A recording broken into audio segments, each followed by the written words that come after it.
Friends, मेरा नाम विक्रम श्रीवास्तव है और आपका हमारे YouTube channel my life math में बहुत बहुत स्वागत है। Friends, UP DElEd third semester mathematics का ये लेक्चर नंबर 17 है जिसमें हम लोग एक नया चैप्टर पढ़ेंगे। चैप्टर का नाम है बीजगणितीय व्यंजकों में एक पदीय तथा द्विपदीय व्यंजकों से भाग। ये चैप्टर का नाम जितना बड़ा है उतना ये चैप्टर छोटा है और बहुत ही इजी है। तो फ्रेंड्स, आइए स्टार्ट करते हैं आज की वीडियो। तो आइए फ्रेंड्स देखते हैं सबसे पहला टॉपिक कि बहुपद क्या होता है। बहुपद को अंग्रेजी में बोलते हैं पॉलिनोमियल। और किसको हम लोग बहुपद बोलेंगे, तो बहुपद के लिए हमारे पास तीन कंडीशन है। अगर ये तीन की तीनों कंडीशंस फॉलो होंगी तो हम लोग बोलेंगे ये पॉलिनोमियल यानी कि बहुपद है। और अगर एक भी इसमें से फेल हो गई तो हम लोग बोल देंगे कि हाँ ये बहुपद नहीं है। तो सबसे पहली चीज, पदों की संख्या सीमित होनी चाहिए, ये पहली कंडीशन है। सेकेंड कंडीशन है कि चर का घातांक धनात्मक पूर्णांक अथवा शून्य होना चाहिए। तीसरी कंडीशन है कि चर का गुणांक वास्तविक संख्या होनी चाहिए। लेकिन ये बात आपको अभी क्लियर नहीं हो पाई होगी कि किसको हम लोग सीमित बोलेंगे, किसको हम लोग धनात्मक पूर्णांक अथवा शून्य बोलेंगे, ये इंपॉर्टेंट चीज है। और वास्तविक संख्या, तो इन तीनों के बारे में हम लोग समझते हैं कि पदों की संख्या सीमित होनी चाहिए। पदों की संख्या सीमित होने का मतलब जो हमने नीचे एग्जाम्पल लिखा है, तो पहला वाला एग्जाम्पल देखते हैं तो इसमें कितने पद हैं, एक पद, दो पद, तीन पद। मतलब जब पद गिने जा सकें तो उसको बोलते हैं सीमित। चाहे जितने पद लिखे हों, 10,000 पद लिखे हों, कोई इफेक्ट नहीं पड़ता है।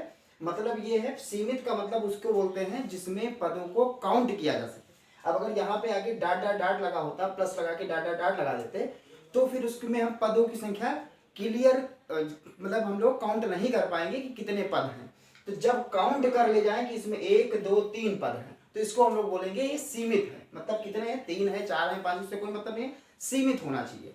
दूसरी चीज, चर का जो घातांक है, जो भी चर, अब इसमें चर क्या है, x है, x का जो घातांक लिखा है वो धनात्मक पूर्णांक होना चाहिए। मतलब पहली बात तो पूर्णांक हो, मतलब और उसके बाद धनात्मक भी होना चाहिए। यानी कि सीधे सीधे हम लोग कहते हैं धनात्मक पूर्णांक का मतलब होता है प्राकृतिक संख्या, यानी कि नेचुरल नंबर, 1, 2, 3, 4, 5, 6, 7, 8, वो पॉजिटिव भी है और क्या है, पूर्णांक भी है।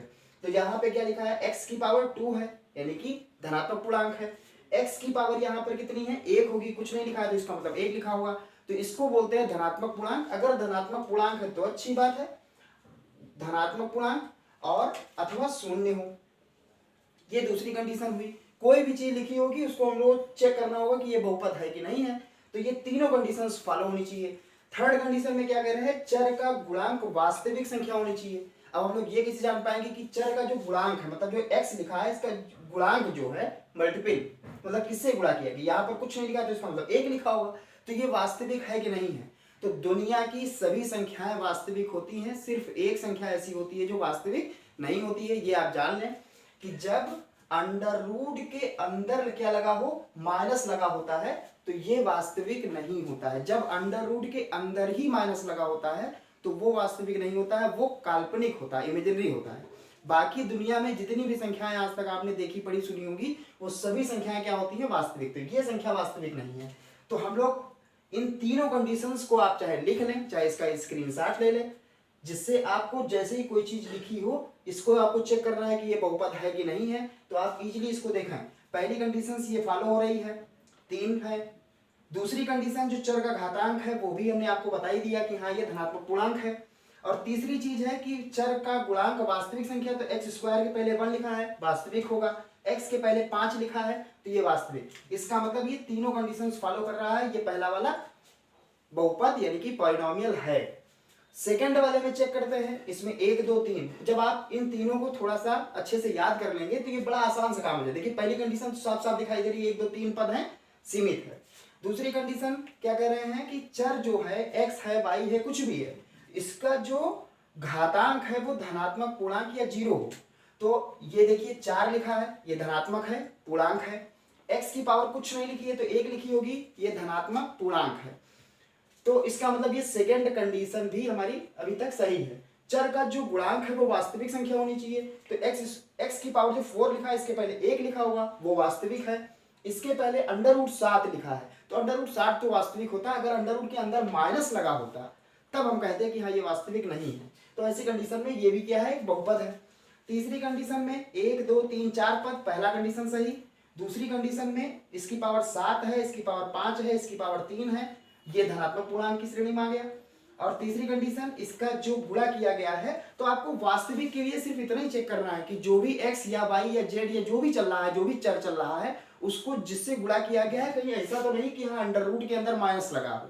अगर अंडर रूट के अंदर माइनस लगा है उसके गुणे में, तो आप उसको कह दीजिए कि हाँ ये वास्तविक नहीं है। तो ये क्या है, ये भी एक बहुपद है, ये भी एक बहुपद है। इसमें आप देख लें 1 2 3 पद हैं, अब इसमें दो दो चर हैं, तो दो चर का बहुपद है। इसमें सब ये सब कितने थे, एक चर में बहुपद था, ये दो चर में बहुपद है। तो इसमें तीन कंडीशन, इसमें देखिए 2 और 2 4 धनात्मक पूर्णांक है और वास्तविक संख्या है, इसके पहले जिससे गुणा किया गया है, तो कुछ नहीं लिखा है तो इसका मतलब 1 लिखा होगा। और केवल कोई गिनती लिखी है, ये भी एक बहुपद होता है। ये सबसे इंपॉर्टेंट बात है कि इसीलिए हमने इसको लिखा है कि अगर कोई केवल गिनती लिखी हो तो वो भी एक बहुपद होता है। अब सबसे खास बात ये आती है कि क्वेश्चन में पूछ लेते हैं कि इस बहुपद की घात कितनी। उम्मीद करते हैं कि आपको बहुपद के बारे में तो क्लियर हो गया होगा। आप इसको अच्छे से लिख लें और थोड़ा सा आप इसको याद करने का प्रयास करें। जैसे ही याद हो जाएगा, इसमें कुछ करने नहीं है, आप एक एक चीज देखते चले जाएं। जो भी इक्वेशन लिखी हो, इक्वेशन हम उसको बोलेंगे जब बराबर में हम 0 या कुछ भी लिख दें, तभी हम इक्वेशन बोलेंगे, वरना ये क्या होगा, बहुपद होगा। बहुपद और समीकरण में यही अंतर होता है, जब बहुपद में बराबर 0 लिख दिया जाएगा तो वही बहुपद क्या बन जाएगा, समीकरण बन जाएगा। तो अब ये चीज होती है कि जो बहुपद होता है, बहुपद की घात कितनी है। तो इसमें हम लोग ध्यान देते हैं, जो बहुपद में जो भी चर चल रहा होगा, उस चर की जो मैक्सिमम पावर होती है वही उसकी घात होती है। तो देखिए यहाँ पर x की पावर 2 है, यहाँ पर x की पावर 1 है, तो इसमें 2 है, इसमें एक कौन बड़ा, 2 बड़ा। इसका मतलब इस बहुपद की घात कितनी है, 2 है। सेकंड में देखते हैं, यहां पर x की पावर 4 लिखा है, यहां पर x की पावर 1, 4 और 1 में कौन बड़ा, 4 बड़ा। तो इस बहुपद की पावर कितनी मानी जाएगी, 4 मानी जाएगी। तीसरे में यहां पर 7 है, 5 है, 3 है, यहां पर 1 है। सबसे बड़ा जो घात हो वही उसकी बहुपद की क्या कहलाएगी, घात कहलाएगी। अब यहां वाले पर ध्यान देना, जब दो दो बहुपद है, मतलब दो दो चर में बहुपद है, इसमें हम लोग घात कितना बोले, 3 को बोले कि 2 को बोले। तो भैया एक चीज ध्यान रखना है कि जैसे x स्क्वायर वाई स्क्वायर ये इनटू में लिखा है, तो जब इनटू में लिखा होता है तो हम इसको क्या पढ़ेंगे, ये वाला जो पद लिखा है इसकी पावर हम लोग 2 और 2 4 मानेंगे। मतलब जब इनटू में लिखा है और दो दो चर लिखे हैं तो इसको आपस में जोड़ देते हैं, मतलब 2 इसके पास है, 2 इसके पास है, और है सब साथे में, पद तो एक ही है। तो इसकी पावर 4 है, इसकी पावर 3 है, इसमें कुछ है नहीं है। तो 4, 3 और 1 में कौन बड़ा, 4 बड़ा। तो इस जो बहुपद की पावर होगी वो कितनी होगी, 4 होगी, यानी कि घात कितना होगा, 4 होगा। और केवल अगर गिनती लिखी है तो उसकी घात कितनी होती है, 0 होती है। कुछ लोग कहते हैं कि जब केवल गिनती लिखी होती है तो उसकी घात होता ही नहीं है, हो ही नहीं सकती है, मतलब होती है 0 होती है। अगर आपसे कोई क्वेश्चन पूछे 7 की घात कितनी होती है, केवल 7 जो गिनती लिखा है, तो 7 की घात 0। क्यों, क्योंकि हम जानते हैं कि जो 11 लिखा है, कोई भी गिनती लिखी है, 11 है, 7 है, 5 है, तो 11 को क्या 11 गुणे 1 लिख सकते हैं, और 1 की जगह पे हम कितना लिख सकते हैं। ये तो सभी लोग जानते होंगे कि किसी भी चीज की घात अगर 0 होती है तो उसका मान 1 होता है। तो हम 1 की जगह पे x की पावर 0 लिख दिए, तो इसकी घात कितनी बनी, 0 बनी। तो जब भी कोई गिनती लिखी हो तो हम लोग ये कहते हैं कि उसकी घात कितनी है, 0 है। अब जब बहुपद आपको अगर क्लियर हो गया है तो बहुपद से ही रिलेटेड होता है परिमेय व्यंजक, उसके बारे में हम थोड़ा बता दें, फिर हम लोग भाग करने वाली प्रक्रिया में आए जो इस चैप्टर का मेन थीम है। आप देखते हैं ये परिमेय व्यंजक क्या होता है, इसको अंग्रेजी में बोलते हैं रेशनल एक्सप्रेशन। ऐसी भिन्न जिनका अंश तथा हर दोनों बहुपद हो, मतलब एक ऐसी भिन्न लिखी हो कि जो अंश में लिखा है वो भी एक बहुपद हो और जो हर में लिखा है वो भी एक बहुपद हो, तो उसको हम लोग बोलते हैं परिमेय व्यंजक। तो इसका जो एग्जाम्पल हमने दिया है, ये देखिए x की power 3 plus x square plus 4x, क्या ऊपर वाली चीज बहुपद है कि नहीं है, वो हमने अभी आपको बतीबे किया है, आप उसको चेक कर सकते हैं, ये एक बहुपद है। और बटे में जो लिखा है ये भी एक बहुपद है। अगर ऊपर भी एक बहुपद लिखा हो, नीचे भी बहुपद लिखा हो, तो इसको बोलते हैं हम लोग परिमेय व्यंजक। तो ये परिमेय व्यंजक हो गया। अब हमने क्या बताया कि ये जो बहुपद लिखा है ये तो बहुपद है, इसमें तो भिन्न है ही नहीं है, तो क्या इसको हम लोग भिन्न बना सकते हैं कि नहीं बना सकते हैं। बटे में हमने 1 लिख दिया, अब ये भिन्न बन गई। चेक कर लें कि क्या ऊपर वाली चीज और क्या नीचे वाली चीज दोनों बहुपद है कि नहीं। तो ऊपर वाली चीज तो बहुपद है ही है, और नीचे वाली चीज जो लिखी है 1, तो 1 कोई भी संख्या एक बहुपद होती है। कैसे होती है, उसके आगे हम x की पावर 0 लिख दें। अब आप इसको चेक कर लें, एक पद है जो हमने बहुपद की कंडीशन 3 बताई है, उन तीनों कंडीशंस को ये फॉलो करेगा। क्या, पहली कंडीशन हमने आपको बताई थी कि पदों की संख्या सीमित होनी चाहिए, तो इसमें एक पद लिखा है। दूसरी कंडीशन क्या है कि चर का घातांक धनात्मक पूर्णांक अथवा शून्य होना चाहिए, तो इसकी घातांक जो है धनात्मक पूर्णांक तो नहीं है लेकिन 0 है, चाहे धनात्मक पूर्णांक हो अथवा 0 हो, तो इसकी घातांक 0 है। सेकंड कंडीशन भी फॉलो कर रहा है। थर्ड कंडीशन क्या होती है कि चर का गुणांक वास्तविक संख्या होनी चाहिए, तो ये जो चर x लिखा है इसको किससे गुणा किया गया है, 1 से गुणा किया गया है। और कोई संख्या अगर लिखी होती 5 है, 7 है, 9 है, 11 है, तो ये तीसरी कंडीशन भी फॉलो कर रहा है। इसका मतलब कोई भी संख्या केवल लिखी हो, गिनती लिखी हो, तो वो भी एक बहुपद होती है। तो कोई भी बहुपद लिखा हो, कुछ भी हम लिख दें बहुपद, बटे में 1 लिख दें, तो ये परमेय व्यंजक बन जाएगा। मतलब प्रत्येक बहुपद को परमेय व्यंजक बनाया जा सकता है, लेकिन प्रत्येक परमेय व्यंजक को बहुपद नहीं बना सकते हैं। अगर कोई बहुपद लिखा है तो उसको हम लोग परमेय व्यंजक बना सकते हैं। कैसे, उसके बटे में 1 लिख करके। बटे में 1 लिखने से कोई इफेक्ट नहीं पड़ने वाला होता है, लेकिन वो बहुपद परमेय व्यंजक बन जाएगा, क्योंकि ये इस कंडीशन, इस परिभाषा को फॉलो कर रहा है। तो हमेशा आप जान लीजिए परमेय व्यंजक क्या होता है शॉर्टकट में, कि एक ऐसी भिन्न लिखी हो जिसका ऊपर वाला भी बहुपद हो, नीचे वाला भी बहुपद हो, मतलब अंश और हर दोनों बहुपद हो, तो उसको हम लोग परमेय व्यंजक बोलते हैं। अब हम लोग भाग करने वाला देखते हैं कि एक बहुपद को जब दूसरे बहुपद से भाग करते हैं तो कैसे किया जाता है। तो फ्रेंड्स इस क्वेश्चन को देखते हैं। क्वेश्चन है कि 9a³ minus 24a² plus 18a को 3a से भाग देकर भागफल बताइए। मतलब जो भाग करना है जिस चीज से, उसमें कितने पद हैं, एक पद है, तो एक पद वाली संख्या से भाग करेंगे तब कैसे होगा, 2 या 2 से अधिक जिसमें पद होंगे उससे अगर भाग करना होगा तब कैसे होगा, काम सेम होगा। बस केवल हम इसीलिए हम एक पद वाले को अलग बता रहे हैं, 2 पद वाला हम अलग क्वेश्चन में भी बता रहे हैं आपको कि 2 पद अगर दिए होंगे तो अब भाग करने की प्रक्रिया कैसी होती। तो फिलहाल इस क्वेश्चन को देखते हैं। काम वही होगा, बस ये आपको याद रखना है कि काम दोनों में सेम है। a³ minus 24a² plus 18a, तो इस बहुपद को भाग करना था 3a से, तो आप यहां पर तो एक ही पद है, तो आप ध्यान दीजिए इसका किससे गुणा कर दिया जाए कि 9a³ हो जाए। तो 3 को किससे गुणा करेंगे, 3 से करेंगे, और a को a³ बनाना है, तो a तो पहले सही है, a² से और कर दें तो ये हो जाएगा 9a³। तो ये खत्म। यहाँ पर चिन्ह हमेशा बदलेगा, यहाँ पर ऑलरेडी प्लस है तो यहाँ चिन्ह माइनस हो जाएगा और ये कैंसिल हो गया। जब कैंसिल हो गया ये हमेशा कटेगा ही कटेगा, पहला वाला पद हमेशा कटेगा। जब 2 या 2 से अधिक पद होंगे तब भी यही काम होगा। अभी देखते हैं उस क्वेश्चन को, जो बाकी बचा है उसको हम लोग उतार लें। a² प्लस 18a, सबसे बड़ी दिक्कत बहुपद को बहुपद से भाग करने में ही स्टूडेंट्स को आती है। तो यहाँ पर जो ये लिखा है इसके पहले साइन माइनस है तो यहाँ पर माइनस साइन लगाएंगे, अगर प्लस होता तो प्लस लगा देते। अब 3a को किससे, बस सिर्फ साइन यहाँ लगा दिया, हमारा काम खत्म। अब ये ध्यान देना है कि इसको हम किससे गुणा करें कि ये आ जाए, सिर्फ पहला पद कितना आ जाए, 24a² आ जाए। तो देखिए हम किससे गुणा करें, 3 को 24 बनाना है, 3 8 24, 8 से करेंगे। a को a² बनाना है तो a से गुणा करना पड़ेगा। तो अब देखिए जो आया है इसको समझ लीजिए इससे से गुणे तो किया गया, तो ये कितना आ जाएगा माइनस 24, क्योंकि यहाँ माइनस है इसके पहले प्लस है तो माइनस हो जाएगा, 8 3 24 a², ये हो गया। अब जब हम भाग करते हैं तो आप वैसे ही नॉर्मल जब भाग करते हैं संख्याओं का तो क्या करते थे, इसमें से इसको घटाते ही थे, तो घटाने का मतलब यहाँ पर साइन चेंज होगा, माइनस है तो प्लस हो जाएगा। अब यहाँ देखिए माइनस 24a², यहाँ पर लिखा है प्लस 24a², ये कैंसिल हो जाएगा और जो बचेगा वो बचेगा 18a। अब यहाँ पर साइन क्या है, प्लस है, तो यहाँ पर प्लस लगा ले। 3a को 18 बनाना है तो 3 को 18 बनाना है तो 6 से करेंगे, और a का a ही रहने देना है तो a लिखने की आवश्यकता नहीं है। तो अब यहाँ पर जब भी गुणा करना हो तो यहाँ पर ध्यान मत दें, इसका गुणा इससे कर दे बस, तो ये प्लस है साइन, यहाँ भी प्लस तो प्लस ही रहेगा, 18a हो जाएगा, 18a। और फिर क्या करते हैं, साइन चेंज, प्लस है तो ये माइनस हो गया, ये कैंसिल हो गया, तो इसका शेषफल तो 0 आ गया। और भागफल पूछ रहे थे कि भाग देकर भागफल बताइए, तो भागफल आपका यही हो जाएगा। अब हम लोग 2 पद वाला देखते हैं कि जब किसी बहुपद को भाग करना हो जिस बहुपद से, उसमें 2 पद में, तब क्या होगा।